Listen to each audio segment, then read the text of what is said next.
बिस्मिल्लाहिर्रहमानिर्रहीम। बोन के फीचर्स देखने हैं हमने। सबसे पहले तो हमें ये देखना था भाई ये किसकी बोन है, ठीक है। ये जो है इस वक्त हॉर्स की बोन जो है वो मेरे हाथ के अंदर है, ठीक है। वो वाली जो है वो ऑक्स की बोन है, ये ऑक्स की बोन है, और ये जो है वो हॉर्स की बोन है, और ये वाली जो है वो अपनी डॉग की बोन है। सही होगा। अब इसके अंदर देखने वाली बात कौन सी है कि सबसे पहले जो है ना हमने देखना ये वाला है इसका डॉर्सल बॉर्डर, सही है। ये इसकी आती है स्पाइन, और ये स्पाइन के ऊपर जो रफनेस है, ये जो रफनेस है इसे जो है वो ट्यूबर स्पाइन कहा जाता है, इस रफनेस को, ठीक हो गया। इसके बाद अगली चीज़ आ जाती है ये जो हमारे पास ये कैविटी है, इसे ग्लिनाइड कैविटी कहा जाता है।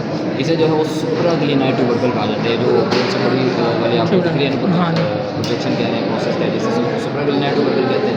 और ये साथ जो एक दिख रही है प्रोजेक्शन, ये कैरकॉइड प्रोसेस। जबकि ये वाली जो कैविटी दिख रही है दरमियान में, ये वैसे तो वाटर कंटिन्यूस है लेकिन दरमियान में यहाँ पे जो ये कैविटी दिख रही है, इस कैविटी को वो हम कहते हैं ग्लिनाइड कैविटी, ग्लिनाइड कैविटी, सही होगा।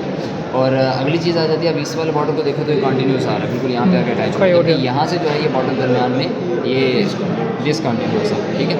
ये जो डिसकंटिन्यूटी है इसको हम जो है वो दरमियान में क्या देते हैं, स्कैपुलर नॉच, ठीक है। ये जो डिसकंटिन्यूटी है इसको क्या कहा जाता है, स्कैपुलर नॉच। अभी जो स्पाइन के साइड वाला छोटा हिस्सा है, ये जो कम जो छोटा पार्ट है जिस तरफ स्कैपुलर नॉच है, इस वाले हिस्से को जो हम कहते हैं सुप्रा स्कैपुलर फोसा, सुप्रा स्कैपुलर फोसा। जबकि साइड वाला बड़ा पार्ट है जिस तरफ जो है ये स्कैपुलर नॉच नहीं है, इसको जो है वो हम कहते हैं इंफ्रा स्कैपुलर फोसा कहते हैं। पिछली तरफ ये जो डिप्रेशन दिख रही है आपको, इसको जो है वो ये जो डिप्रेशन है इसको हम कहते हैं सब स्कैपुलर फोसा, सब स्कैपुलर फोसा। जबकि साइड पे ये जो आपको रफनेस दिख रही है, इसके बॉर्डर के ऊपर आपको जो रफनेस दिख रही है कि ट्रायंगुलर सा पार्ट है इस बोन के अंदर, इस जो ट्रायंगुलर सा पार्ट होता है इसको हम जो है वो सिरेटेड फेस या फेशिया सिरेटा कहते हैं। बात क्लियर हो गई।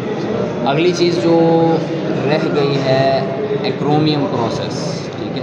एक्रोमियम प्रोसेस होता है ये जो स्पाइन होती है इसके आखिर में हुक सा होता है, ये स्पाइन के आखिर में जो हुक्स है ना, इस हुक को जो है वो हम कहते हैं एक्रोमियम प्रोसेस, ठीक है। इस हुक को हम एक्रोमियम प्रोसेस कहते हैं। ये जो डॉग वाली बोन है इसकी ज़्यादा डेवलप्ड है, पॉइंटेड है, ठीक हो।